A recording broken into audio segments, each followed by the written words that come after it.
આજે અમે કલેક્ટર સાહેબને આવેદન આપવા આવ્યા છે માટે કે અમારે NCS એપ્લિકેશન આજે DDO સરે કાઢી છે.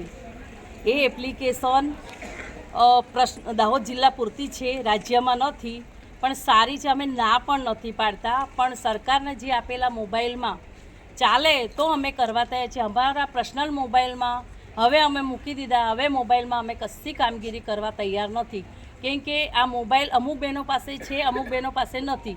જે બહેનો પાસે છે એમાં એ બહેનો કરવા તૈયાર નથી. હવે આ એપ્લિકેશન અમે બિલકુલ કરવા તૈયાર નથી. NCS અને રાજ્યમાં હશે તો અમે આ એપ્લિકેશન કરીશું. બીજો પ્રશ્ન કે અમે વારંવાર અમે PO સરને બી અમે લખિત આપ્યું, રજૂઆત બી કરી. બિલો આજ સુધી હજી બિલો નથી.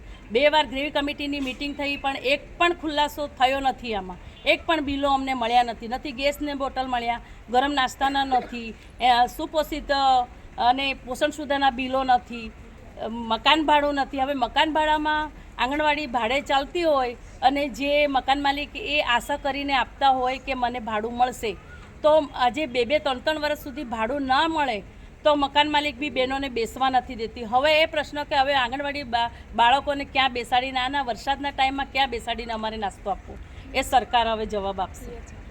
અને THR આવતું નથી. હમણાં 2-3 મહિનાનું THR નથી આપતું.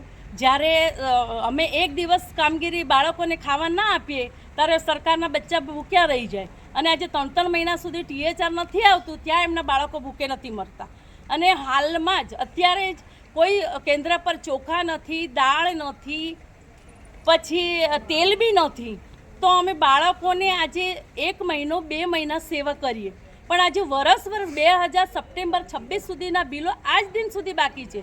તો અમે ખિસ્સાના 1 મહિનો 2 મહિના સેવા કરીએ, વર્ષ સુધી સેવા કેવી રીતે કરીએ? અમારે બી અમારા બાળકો પાળવાનો, અમારું પરિવાર સંભાળવાનું. 10,000માં અમે કઈ રીતે કરીએ કે બાળકોનો નાસ્તો બનાવીએ કે પછી અમારું પરિવાર ચલાવીએ? તો પગાર બી હમણાં નિયમિત થયો નથી. પગાર હમણાં જ થયો.